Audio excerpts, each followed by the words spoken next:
It was 2:13 a.m. The rain had been tapping against the windows for hours, and I sat on the couch in a t-shirt and sweatpants, half-finished glass of whiskey sweating on the table beside me. The silence in the house wasn't peaceful. It was hollow, like something had already left and just hadn't told me yet.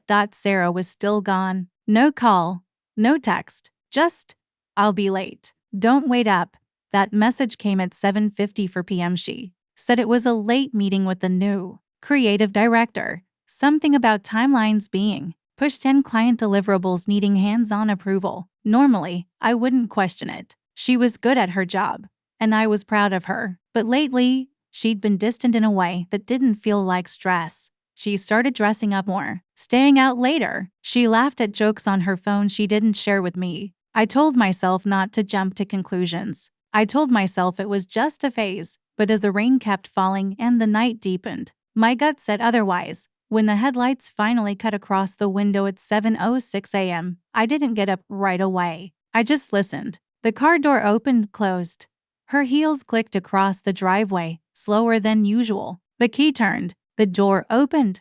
"Michael?" she called out, her voice soft, tentative. I stood, walked into the hallway, and saw her standing there, hair slightly damp, lipstick smudged. She didn't look like she'd come from a meeting. She looked like someone who had just been somewhere she wasn't supposed to be. "Didn't mean to wake you," she said, rushing past me. I didn't respond. I followed her silently to the kitchen as she dropped her bag on the counter and opened the fridge, pretending this was normal. "Crazy night," she mumbled. "The whole timelines moved up. We had to redo everything." Still, I said nothing. My eyes drifted toward the window, where her car was parked. Something glinted on the passenger seat. I stepped out the door, opened her car, and reached and it was a men's Rolex. Heavy, gold, the inscription on the back read, "To DJ, keep leading." Her boss, Daniel James. I walked back in and held it out without a word.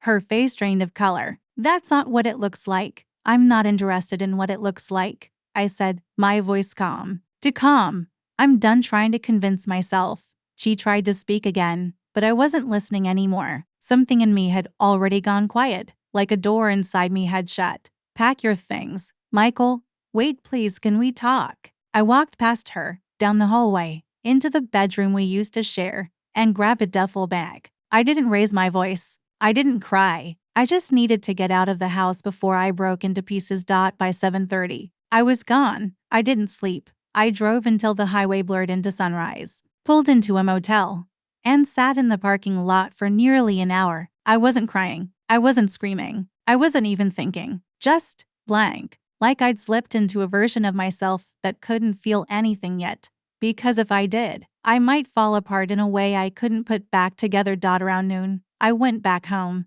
She was still there. The house was too quiet. The kitchen smelled like the coffee I'd brewed nearly 24 hours ago, still sitting cold in the pot. I poured it anyway, sat down, let the silence pour over me. She came in from the bedroom wearing one of my old hoodies, like that might mean something now. "I didn't sleep either," she said softly. "Michael, please. Can we talk?" I didn't look at her. She stepped closer. "It wasn't what you think. Nothing happened. I mean, it did, but..." Her voice cracked. "Don't," I said quietly, still not raising my eyes. "Don't lie." "I'm not lying. I didn't mean for it to go that far. It just happened. We were drunk, and I didn't plan it. I swear to God, I didn't plan it." I looked at her then, not with hate, not with love either, just tired eyes. "You didn't plan it, but you dressed for it, hid it, and kept doing it." She blinked, stunned, silent. I found the watch. I continued. "You know what the worst part is? Not that you slept with him, not even that you lied about it. It's that when I handed you the proof, your first instinct was to spin another excuse." She sank into the chair across from me, her face pale. "I was scared." "So was I said. "For weeks, wondering if I was imagining it, if I was being paranoid. I gave you every benefit of the doubt, Sarah. I gave you space when I should have been demanding truth. I didn't want to hurt you. You didn't want to get caught." She opened her mouth, closed it. I took out my phone, scrolled to the photo I'd taken, the Rolex on her passenger seat, time-stamped, and then another, a screenshot of her text from that night. "Don't wait up. I placed the phone on the table between us. I'm sending it to your company, she gasped. Michael, no, please. Don't do that. That's my job. My entire career. Please don't. You had that job, and you decided that sleeping with your married boss was worth more than your marriage. You made the choice. I'm just making it visible.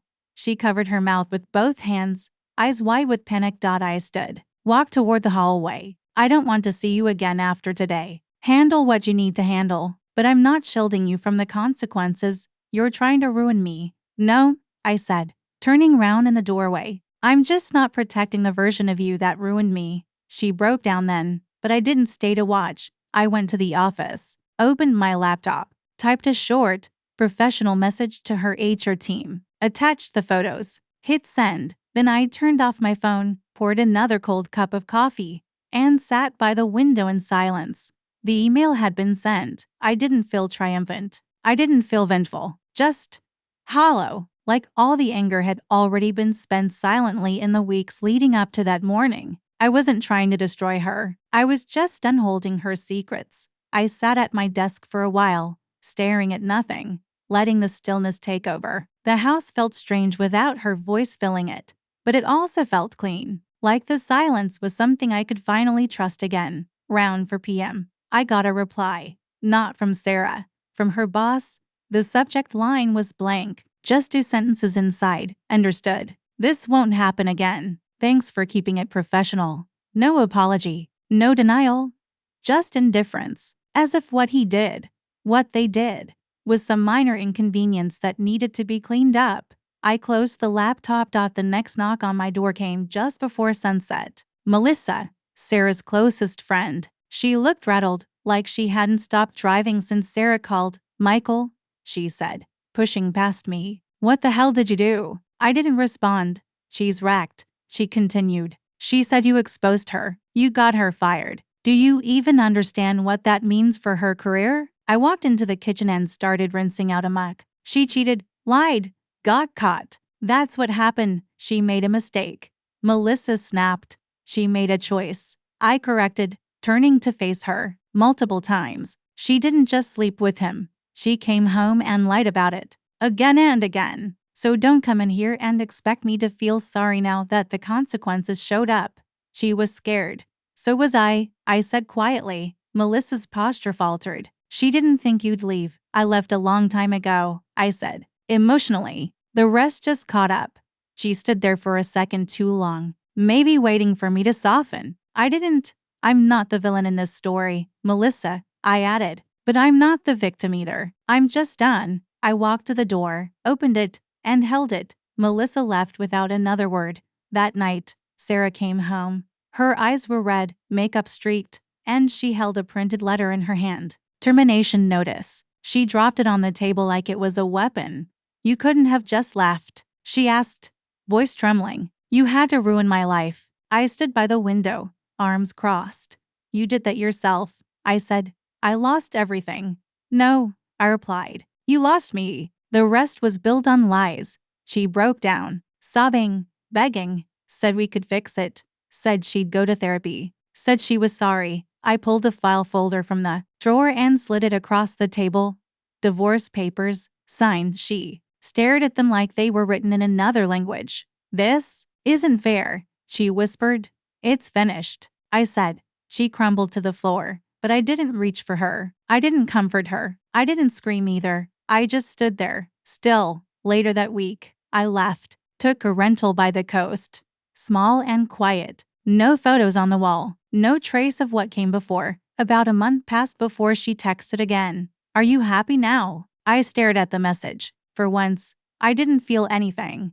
I replied, not happy, just at peace. I set the phone down, walked outside, and watched the waves roll in. The sunrise that morning wasn't bright. It was soft, warm enough to see by, calm enough to breathe through. And for the first time in months, I didn't feel like I was waiting for anything. I had let go, not to punish her, but to save myself.